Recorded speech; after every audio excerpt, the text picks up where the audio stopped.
غوث العظم ہو غوث الورا ہو،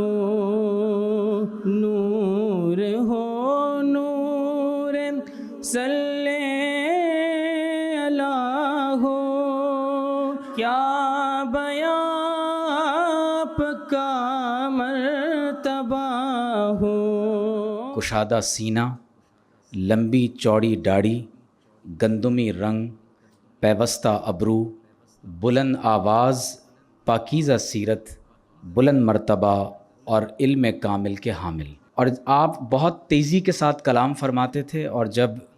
کلام فرماتے تھے تو بجلی کی کڑک کی مانند آپ کا کلام لوگوں کے دلوں پر اثر انداز ہوتا تھا۔ اور آپ کے بارے میں ذکر ہے کہ آپ کے صاحبزادے ایک مرتبہ آپ کی غیر موجودگی میں واعظ و نصیحت فرماتے رہے، اور بہت دیر تک واعظ و نصیحت فرمائی، تو لوگوں نے سبحان اللہ کہا، ماشاء اللہ کہا، عش کر اٹھے کہ اس قدر صاحب علم شخصیت، لیکن کسی پر گریہ وزاری کی کیفیت طاری نہیں ہوئی۔ لیکن جو ہی حضرت سیدنا شیخ عبد القادر جیلانی رحمۃ اللہ علیہ مجلس میں تشریف فرما ہوئے، اور آپ نے صرف سکوت اختیار کیا، کلام نہیں فرمایا، لوگوں نے بس آپ کو دیکھا اور دیکھ کر زار و قطار رونا شروع کر دیا۔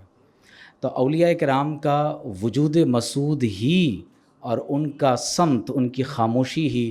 لوگوں کی اصلاح میں ایک بہت اہم کردار ادا کرتی ہے۔ حضرت سیدنا شیخ عبد القادر جیلانی رضی اللہ تعالیٰ عنہ نے پہلا مقالہ جو ہے اس میں ہر بندہ مومن کے لیے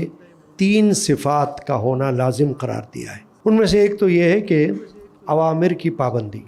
احکام اللہ تبارک و تعالیٰ کی طرف سے، جس کو ہم احکام خداوندی کہتے ہیں، احکام الہی کہتے ہیں۔ اور دوسری صفت یہ بیان کی انہوں نے کہ تمام ایسے عوامل سے بچنا کہ جو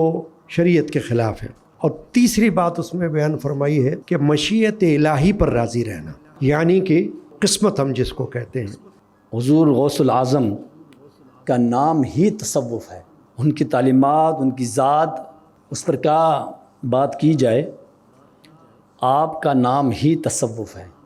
سیدنا شیخ عبد القادر جیلانی کی حیات اور خدمات دین اسلام کی تاریخ میں ایک روشن باب کی حیثیت رکھتی ہیں۔ آپ نے علمی اور روحانی میدان میں اصلاح و تجدید کی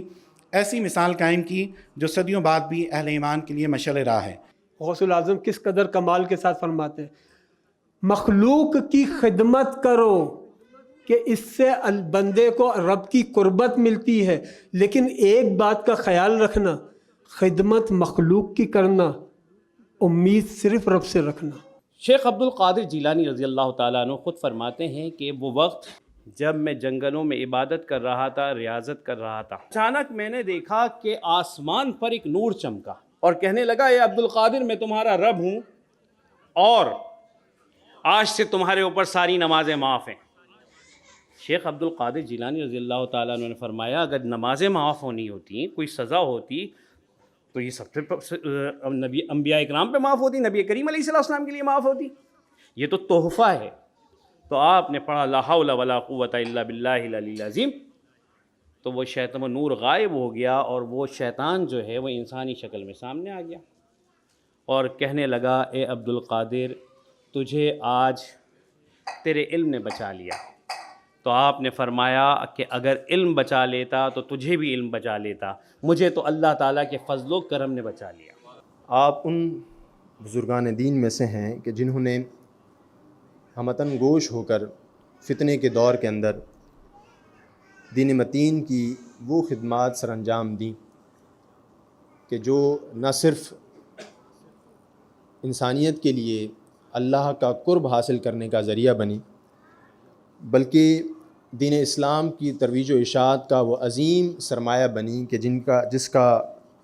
تصور ہم بیت المقدس کی آزادی کی صورت میں دیکھتے ہیں۔ حضور غوث العظم رضی اللہ تعالیٰ عنہ اپنی کتاب سر الاسرار میں یہ حدیث مبارکہ رقم کرتے ہیں کہ کل طریقۃ ردتہ الشریعہ فہی زندیقہ، ہر وہ طریقہ جسے شریعت رد کر دے وہ بے دینی ہے۔ وہیں حضرت سلطان باہو رحمۃ اللہ کے بارے میں کہا جاتا ہے، مناقب سلطانی جو ان کی سب سے مستند کتاب ہے ان کی حیات پر، اس میں لکھا ہے کہ آپ کی زندگی میں آپ نے ایک مستحب بھی فوت نہیں ہونے دیا حضرت سلطان باہو رحمۃ اللہ نے، اور شریعت پر کہتے ہیں مجھے جو بھی مرتبہ ملا ہے وہ شریعت کی مطابقت میں ملا ہے۔